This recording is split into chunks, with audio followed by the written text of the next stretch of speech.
पास वाले जंगल से जाकर फूल तोड़ लाऊं? ठीक है बेटा, मगर सिर्फ फूल ही तोड़ना, तितलियों को मत पकड़ना।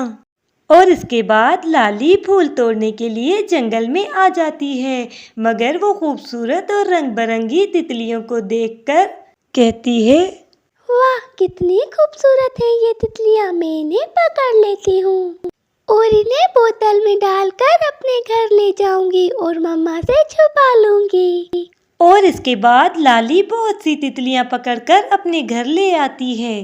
कितनी प्यारी लग रही है ये तितलियां, अब मैं इन्हें अपने पास ही रखूंगी। और इतने में रानी चिड़िया भी कहीं से आ जाती है। लगता है मम्मा आ गई, मैं इन्हें जल्दी से छुपा देती हूँ। इसके बाद लाली उन तितलियों को बेड के पीछे छुपा देती है। लाली बेटा, क्या आप जंगल से फूल तोड़ लाई हैं?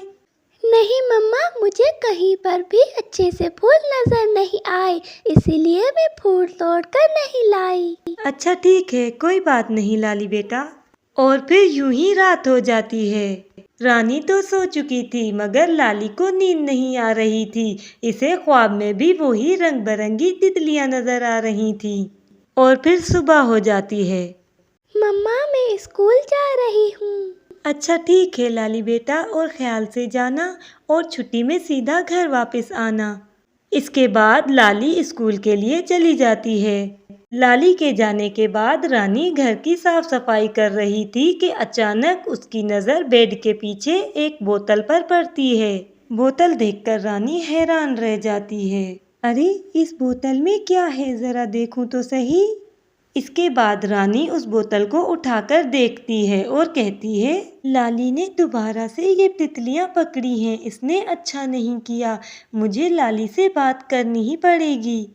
लाली के वापस आते ही रानी उससे कहती है, लाली बेटा, ये सब क्या है, तुमने दोबारा से तितलियां पकड़ी हैं, ये भी जानदार हैं, इनमें भी जान होती है और हमें कोई हक नहीं कि हम किसी को भी कैद करें।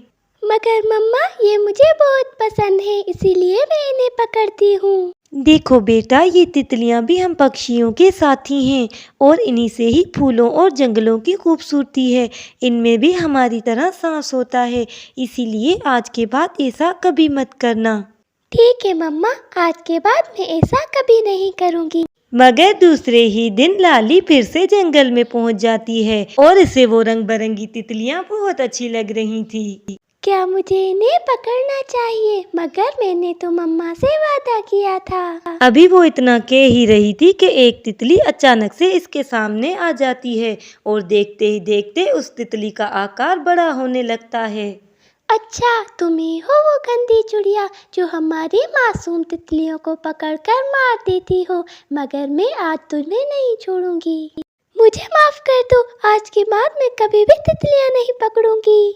लाली डर के मारे वहां से भागने लगती है, मगर वो बड़ी तितली भी इसके पीछे पीछे जाती है। घबराहट और डर के मारे लाली एक शाख से टकराकर गिर जाती है और वो बड़ी तितली भी इसके पीछे पहुंच जाती है। अब मैं तुम्हें नहीं छोड़ूंगी, क्योंकि तुमने ना जाने मेरे कितने साथियों को मार दिया है। अब तुम्हें पता चलेगा कि किसी जानदार को कैसे तंग करते हैं। इतना कहने के बाद वो तितली उड़ती हुई लाली के पास आ जाती है। छोड़ दो मुझे, जाने दो, मैं आज के बाद ऐसा कभी नहीं करूंगी। छोड़ दो, जाने दो मुझे, छोड़ दो मुझे, छोड़ दो। रानी हैरानी से लाली को देख रही थी। अचानक लाली की आंख खुल जाती है तो रानी कहती है, क्या हुआ लाली बेटा, क्या आपने कोई बुरा ख्वाब देख लिया? मम्मा, मुझे माफ कर दे, आज के बाद मैं कभी भी तितलियां नहीं पकड़ूंगी, मुझे माफ कर दे मम्मा। रानी बहुत हैरान थी और बहुत खुश भी थी कि आखिरकार लाली को इसकी गलती का एहसास हो ही गया था।